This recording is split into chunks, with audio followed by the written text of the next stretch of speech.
அனைவருக்கும் தினம் ஒரு தகவல் சார்பாக இனிய வணக்கங்கள். இன்றைக்கி நம்ம பார்க்க போகிற பதிவு இன்று வந்திருக்கக்கூடிய மார்கழி மாத அமாவாசை. இந்த அற்புதமான நாளில் நம்முடைய வாழ்க்கையில் முன்னோர்களுடைய வழிபாடுங்கிறது ரொம்ப ரொம்ப முக்கியம். குடும்பத்தில் சுப காரியங்கள் நடப்பதற்கும், குடும்பத்தில் பல சுபிட்சங்கள் நடப்பதற்கும், நம்முடைய கடன் சுமைகள் எல்லாம் தீர்வதற்கும், அப்படி குடும்பத்தில் இருக்க எல்லா நல்ல விஷயங்களும் ஒன் பை ஒன் நமக்கு நடக்கிறதுக்கு நிச்சயமாக முன்னோர்களுடைய அனுகிரகம் இருந்தால் மட்டும்தான் நடக்கும். ஏன்னா தெய்வ வழிபாடுங்கிறது அதுக்கு அப்புறம்தான், ஃபஸ்ட்டு முன்னோர்களுடைய வழிபாடு தான். அப்படிப்பட்ட அற்புதமான அமாவாசை நாளில் நம்ம மறக்காமல் செய்யக்கூடிய 3 விஷயங்கள் தான் பார்க்க போகிறோம். ஏன்னா நம்ம செய்யப்போகின்ற இந்த 3 விஷயங்கள் நிச்சயமாக குடும்பத்தில் பித்தர்களுடைய ஆசீர்வாதங்கள் பரிபூர்ணமாக கிடைக்கும். நமக்கு நிறைய ஒரு புண்ணியங்கள் தேடித்தரக்கூடிய விஷயங்கள். அதே மாதிரி நமக்கு குடும்பத்தில் நம்முடைய கடன் சுமையானது நமக்கு தீருவதற்கு நம்ம செய்யக்கூடிய சின்ன சின்ன தாந்திரிக பரிகாரங்கள், இதை தான் இப்போ நம்ம தெரிஞ்சுக்க போகிறோம். அதனால் நிச்சயமாக இந்த பதிவை ஸ்கிப் பண்ணாமல் பாருங்கள். இந்த மார்கழி அமாவாசையில் எக்காரணம் கொண்டும் இந்த விஷயங்கள் நீங்கள் செய்யாமல் இருந்துடாதீங்க. பதிவுக்குள்ளே போகிறதுக்கு முன்னாடி நம்முடைய சேனலை சப்ஸ்கிரைப் பண்ணாமல் பார்த்துட்ருக்கோங்க, கண்டிப்பாக சப்ஸ்கிரைப் பண்ணிக்கோங்க. அப்போ தான் எங்களுடைய எல்லா நல்ல நல்ல பதிவுகளுமே உங்களுக்கு உடனுக்குடனே வரும். இப்போ பதிவை பார்க்கலாம். மார்கழி மாதத்தில் எந்த ஒரு திதியும் எந்த ஒரு நாளும் கூடுதலான விசேஷங்க. அப்படி இந்த அமாவாசையானது நம்முடைய முன்னோர்களுக்கு மட்டும் கிடையாது. அகால மரணம் அடைஞ்சிருப்பாங்க பார்த்தீங்களா, அதை இளம் வயதில் மரணம், துர்மரணம் ஆகிருக்கும், இல்லை அவங்க சூசைட் பண்ணியிருப்பாங்க, ஆக்சிடெண்ட் ஆகிருக்கும். அப்படி ஏதாவது ஒரு அகால மரணம் அடைஞ்ச நம்முடைய முன்னோர்களுக்கு, நம்முடைய குடும்பத்து ஆளுங்களுக்கு நிச்சயமாக மார்கழி அமாவாசை அன்னைக்கு யார் ஒருத்தங்க நமக்கு தர்ப்பணம் கொடுத்து முறையாக வழிபடுறோமோ அந்த ஆத்மாக்களானது கஷ்டப்படாமல் துன்பப்படாமல் வைகுண்ட பதவியை அடையுங்கிறது ஒரு நம்பிக்கை. அதனால் இந்த ஒரு பதிவை பார்க்குறவங்க நிச்சயமாக இந்த மார்கழி அமாவாசையில் இறந்த முன்னோர்களுக்கு உங்களால் முடிந்த அந்த தர்ப்பணம் கொடுக்கறது, ஒரு படையல் போடுறது, அதே மாதிரி காக்கங்களுக்கு, அந்த நம்முடைய புறாக்களுக்கு, அந்த வாயில்லாத ஜீவன்களுக்கு, ஏதாவது ஒரு உயிரினத்துக்கு நிச்சயமாக அன்னதானம் கொடுத்துட்டு வந்தோன்னா கண்டிப்பாக பல தலைமுறையாக இருக்கக்கூடிய பித்ரு தோஷங்களானது நிவர்த்தியாகும். அது மட்டும் இல்லாமல் குடும்பத்தில் நல்ல செல்வ வளம், மகிழ்ச்சி, சந்தோஷம் இது எல்லாம் அதிகரிக்கும். இந்த அமாவாசை நாளில் ஃபஸ்ட்டு செய்யக்கூடிய ஒரு விஷயம் என்னான்னு கேட்டிங்கன்னா, எக்காரணம் கொண்டும் அமாவாசை அன்னைக்கு வாசலில் கோலம் போடக்கூடாது. நிறைய சகோதரிகளுக்கு இந்த ஒரு விஷயம் டக்குன்னு மறந்துடுறாங்க, இல்லாட்டி தெரியறதில்ல. அதனால் இந்த பதிவை பார்க்குறவங்க இப்போன்னு கிடையாதுங்க, எல்லா மாதத்துலேயும் வரக்கூடிய அமாவாசையில் நம்ம நம்முடைய வீட்டு வாசலில் கோலம் போடவே கூடாது. சும்மா தண்ணி மட்டும் தெளிச்சுக்கலாம். அதனால் அமாவாசை அன்னைக்கு இந்த ஒரு டிப்ஸை மட்டும் நீங்கள் மறக்காமல் ஃபாலோ பண்ணிக்கோங்க. முக்கியமான 3 விஷயங்கள், நம்ம என்ன இந்த 3 விஷயங்கள் கண்டிப்பாக மறக்கவே கூடாதுன்னு கேட்டிங்கன்னா, முதல் விஷயம் நம்முடைய முன்னோர்களுக்கான வழிபாட்டு முறைகள். நம்ம படையலாக இருக்கலாம், இது நம்ம தனிப்பட்ட விருப்பங்கள், அவங்கவுங்க குடும்பத்தில் எப்படி நீங்கள் படையல் போடுறீங்க, நமக்கு என்ன வேணாலும் நீங்கள் செஞ்சுக்கோங்க. ஆனால் அன்றைய தினம் நீங்கள் மறக்காமல் ஏதேனும் ஒரு உயிருக்கு கண்டிப்பாக அன்னதானம் கொடுக்கணும். ஏன்னா நம்முடைய முன்னோர்கள் யாராச்சும் ஒரு ரூபத்தில், ஏதேனும் ஒரு ரூபத்தில் நம்மக்கிட்ட நம்ம பண்ணக்கூடிய தான தர்மங்களை வாங்கிட்டு போகிறதா ஒரு ஐதீகம் இருக்குது. அதனால் உங்களுக்கு முடிஞ்ச பட்சத்தில் யாருக்காச்சும் ஒரு ஆளுக்கு சாப்பாடு கொடுக்கறது, இல்லாட்டி வாயில்லாத ஜீவன்களுக்கு உணவு கொடுக்கறது, அது மாதிரி நீங்கள் பண்ணிக்கோங்க. அதே மாதிரி நம்ம முக்கியமான சில விஷயம் என்னான்னு கேட்டிங்கன்னா, அன்றைய தினம் இப்போ இந்த நிறைய பேர் ஆஃபீஸ் போகிறவங்க, அங்கே வெளியில் எங்களுக்கு எதுவுமே பண்ண முடியல, வீட்டில் படையல்கள் போட முடியல, காக்காக்கு சாதம் வைக்க முடியல அப்படிங்கிறவங்க நாளைக்கு மறக்காமல், அதாவது சின்னதான ஒரு விஷயம் என்னென்னு கேட்டிங்கன்னா, நம்முடைய வீட்டில் நம்ம அடுப்படையில் வச்சுருக்கக்கூடிய நாட்டு சர்க்கரை, வெள்ளைப்பொடி, ஏதாவது ஒரு இனிப்பு பொடி வச்சுருப்போம் பார்த்திங்களா, அந்த நாட்டு சர்க்கரை கொஞ்சோண்டு எடுத்துகிட்டு உங்களுடைய வெளியில் வாசலை தூவி விடுங்க. ஏன்னா இது காலையிலையும் பண்ணலாம், இல்லை ராத்திரியும் நம்ம படுக்க போகிறதுக்கு முன்னாடியும் பண்ணலாம்.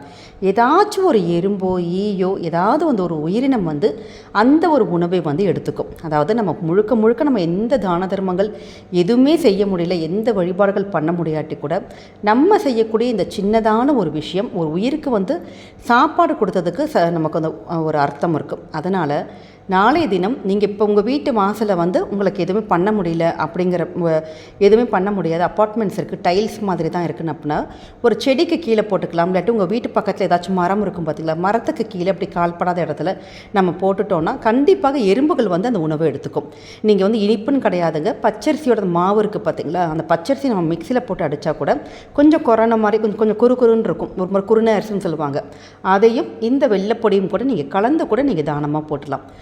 ரொம்ப எளிமையான விஷயம்தான், ஆனால் பயங்கர சக்தி சக்தி வாய்ந்த பரிகாரம். ஏன்னா இது வந்து காஞ்சி மகா பெரியவர் சொன்ன ஒரு வழிமுறை. நமக்கு வந்து நம்மளால் 100 பேர் 1000 பேருக்கு தானம் கொடுக்க முடியாட்டி கூட இது மாதிரியான சின்ன சின்ன ஒரு எறும்புகளுக்கு கொடுக்கறது, சின்னதான அந்த ஒரு எறும்பு நம்ம வெள்ளைப்பொடி கலந்து கொடுக்கறது, அரிசி மாவு கொடுக்கறது, இது மாதிரி கொடுத்தோன்னா நம்ம 1000 உயிருக்கு தானம் கொடுத்ததற்கான பலன் சொல்லிட்டு காஞ்சி மகா பெரியவரே சொல்லியிருக்காரு. அதனால் இந்த அமாவாசையினால் இந்த முறையில் நீங்கள் தானம் பண்ணி பாருங்கள். குடும்பத்துக்கு ரொம்ப பலவித நன்மைகள் நடக்கும்.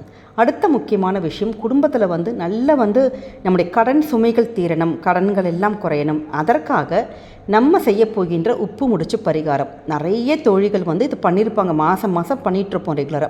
புதுசாக இப்போ இருக்கிறவங்களுக்கு இது எப்படின்னு கேட்டிங்கன்னா, அதாவது உங்களுடைய வீட்டில் சின்னதான பூஜைக்கான அது ஒரு மஞ்சள் துணி இருக்கும் பார்த்திங்களா, அந்த மஞ்சள் துணி ஒன்று எடுத்துக்கோங்க.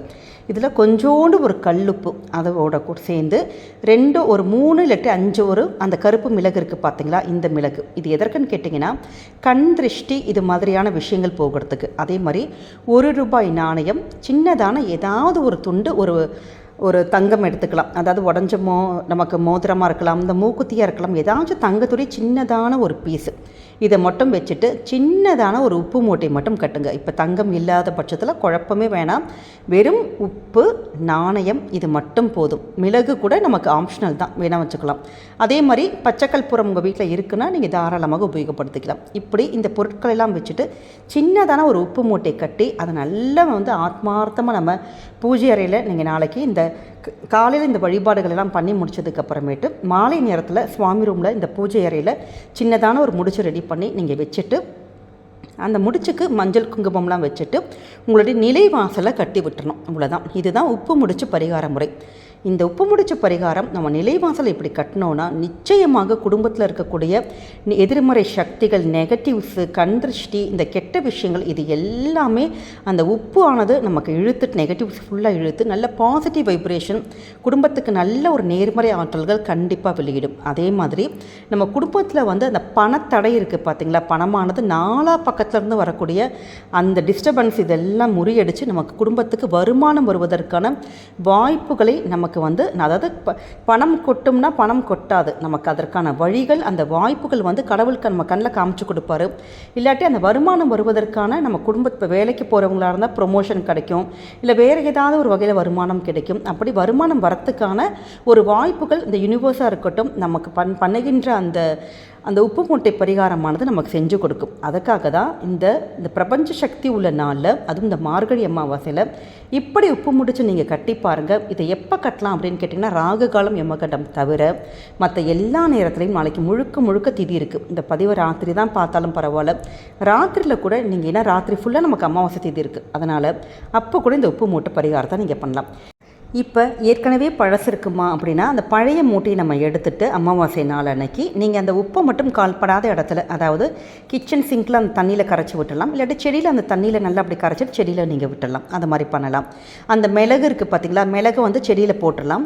அதே மாதிரி அதே நாணயம் அதே தங்கம் நீங்கள் உபயோகப்படுத்திக்கலாம். இப்படி ஒவ்வொரு முறை வருகின்ற அமாவாசை அன்னைக்கு இந்த எளிய வழிபாடுகள் செஞ்சு பாருங்கள். நிச்சயமாக கடனானது தீர்ந்து குடும்பத்துக்கு நல்ல ஒரு பணவரவானது பெருக்கி கொடுக்கும். அடுத்து மிக முக்கியமான விஷயம், இதுதான் வந்து ரொம்ப முக்கியமான விஷயம். நம்ம எதை மறந்தாலும் சரி, நீங்கள் பண்ணிக்கின்ற நம்ம வந்து இந்த உப்பு மூட்டையை நீங்கள் மறந்து போனால் கூட பரவாயில்ல, இந்த ஒரு விஷயத்தை கண்டிப்பாக செய்வதற்கு மறக்கவே கூடாதுங்க. நாளை ராத்திரி படுக்க போகிறதுக்கு முன்னாடி பண்ணுகின்ற விஷயம் என்னன்னு கேட்டிங்கன்னா, ஒரே ஒரு தீபமும் 1 டம்ளர் தண்ணீரும். இதை நம்ம சேனலில் பல முறை சொல்லியிருக்கோம். இது எதற்காகன்னு கேட்டிங்கன்னா, இந்த தண்ணீரானது பித்ரு லோகத்திலிருந்து வரக்கூடிய நம்முடைய முன்னோர்களுடைய தாகத்தை தணிப்பதற்கான தண்ணீர். அதே மாதிரி இந்த ஒரு தீபம் அவங்க பித்ருலோகத்திலேருந்து வந்துட்டு திருப்பி அவங்களுடைய உலகத்துக்கு போவாங்க பார்த்திங்களா, அப்படி அவங்களுக்கு வெளிச்சம் காட்டக்கூடிய அந்த ஒரு தீபம். இந்த விளக்கையும் அந்த தண்ணியையும் கண்டிப்பாக நாளைக்கு ராத்திரி நீங்கள் செய்வதற்கு மறக்கவே கூடாது. ஏன்னா எப்படிப்பட்ட ஒரு பித்ரு தோஷங்களையும் நீக்கக்கூடிய அற்புதமான ஒரு வழிபாடு. நமக்கு எவ்வளவோ கோவிலில் போய் நிறைய பேர் பரிகாரங்கள் பண்ணியிருப்பாங்க. ஏன்னா ஜாதக ரீதியாக ஒரு திருமண தடை, குழந்தை பாக்கியம் தடை,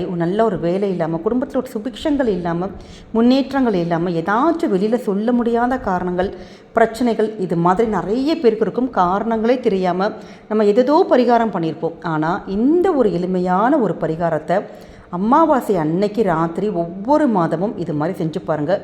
ஒரு டம்ளர் தண்ணி, அந்த டம்ளர் தண்ணி நம்ம குடிக்கிற டம்ளர் இருக்குது பார்த்திங்களா, அந்த சாதாரண தண்ணி குடிக்கிற தண்ணி மட்டும் எடுத்து வச்சுருங்க. நீங்கள் இதை பூஜை அறையில் பண்ணக்கூடாது. அந்த ஏற்றுகின்ற தீபத்துக்கு மஞ்சள் குங்குமம் போட்டு எதுவுமே வேணாம். சின்னதான ஒரு பித்தளை தட்டு, அதில் ஒரே ஒரு அகல் விளக்கு, சுத்தமான நல்லெண்ணெய், பஞ்சுத்திரி மட்டும் போட்டு ஒரு தீபத்தை ஏற்றிடணும். இப்போ நீங்கள் ஹாலில் யாராச்சும் உங்கள் வீடு சின்னதாக இருக்குது, ஹாலில் படுத்துருக்காங்க அப்படின்னா ஹாலில் வேணாம், உங்களுடைய வராண்டா அது மாதிரி இடம் இருக்கும் பார்த்திங்களா, அங்கே நீங்கள் தாராளமாக இந்த தீபத்தை ஏற்றலாம். இல்லாட்டி இந்த ஹாலில் வச்சுட்டு இந்த தீபத்தை நீங்கள் ஏற்றிருங்க. தீபமானது கிழக்கு பார்த்துருக்கிற மாதிரி பார்த்துக்கோங்க, இல்லாட்டி தெற்கு பார்த்துருக்கிற மாதிரி பார்த்துக்கோங்க. அவ்வளோதான். ஒரு டம்ளர் தண்ணீரையும் அந்த தீபத்தையும் ஏற்றிட்டு ஆத்மார்த்தமாக நம்முடைய அம்மா அப்பா கிட்ட, நம்முடைய முன்னோர்கள் கிட்ட நம்முடைய கஷ்டங்கள் சொல்கிற மாதிரியே நீங்கள் சொல்லலாம். குடும்பத்துடைய கஷ்டங்கள் எல்லாம் தீர்ந்து குடும்பமானது நல்லபடியாக சுபிக்ஷமாகணும் அப்படின்னு சொல்லிட்டு உங்களுடைய பரிபூர்ண ஆசீர்வாதம் எங்கள் குடும்பத்தில் இருக்க எல்லாருக்கும் வேணும்னு சொல்லிட்டு வீட்டில் இருக்கவங்க, இப்போ கணவனோ மனைவியோ யார் வேணாம்னாலும் நம்ம தீபத்தை ஏற்றலாம். ஆனால் பெண்கள் எக்காரணம் கொண்டும் பீரியட்ஸ் டைம் அப்போ இந்த தீபத்தை நீங்கள் ஏற்றக்கூடாது. அப்போ நம்முடைய ஆண்கள் வீட்டில் இருக்க ஹஸ்பண்ட் பண்ணலாம். அப்படி இப்போ இல்லைம்மா அவங்க வெளியூரில் வேலைக்கு போயிருக்காங்க அப்படிங்கிற பட்சத்தில் தாராளமாக உங்களுடைய வீட்டில் இருக்க குழந்தைகளை வச்சு இந்த தீபத்தை ஏற்ற சொல்லுங்கள். எந்தவித தவறும் கிடையாது. நல்ல புண்ணியங்கள் தான் கிடைக்கும் நம்முடைய குழந்தைகளுக்கு. அதனால் இந்த தீபத்தை மட்டும் ஏற்றி வச்சுட்டு நல்லா ஆத்மார்த்தமாக வேண்டி பாருங்கள். முன்னோர்களுடைய அனுகிரகம் உங்கள் குடும்பத்துக்கு பரிபூர்ணமாக கிடைக்கும். எப்படிப்பட்ட பித்ரு தோஷங்களும் விலகும். குடும்பத்தில் சந்தோஷம், சுபகாரியங்கள் இப்படி ஒவ்வொன்றாக நல்லபடியாக ஒவ்வொரு விஷயங்களும் நடக்க ஆரம்பிக்கும். அதனால் இந்த மார்கழி அமாவாசையை எக்காரணம் கொண்டும் தவற விடாதீங்க. நம்ம சொல்லுகின்ற இந்த 3 விஷயங்கள் கண்டிப்பாக நீங்கள் செய்யுங்க. நிச்சயம் உங்கள் குடும்பத்துக்கு பலவித நன்மைகள் கண்டிப்பாக கிடைக்குங்க. இந்த பதிவானது நிச்சயம் உங்கள் எல்லாருக்குமே பிடிச்சிருக்கும்னு நினைக்கிறோம். பிடிச்சிருந்தா ஃப்ரெண்ட்ஸ் அண்ட் ஃபேமிலி மெம்பர்ஸ்க்கு ஷேர் பண்ணுங்கள். அவங்களும் இதை பார்த்து பயன்பெறட்டும். நம்முடைய சேனலுக்கு தொடர்ந்து சப்ஸ்கிரைப் பண்ணி உங்களுடைய ஆதரவுகள், சப்போர்ட்டுகள் எங்களுக்கு கொடுங்க. மீண்டும் வேறொரு நல்ல பதிவோடு உங்களை சந்திக்கிறோம். நன்றி, வணக்கம்.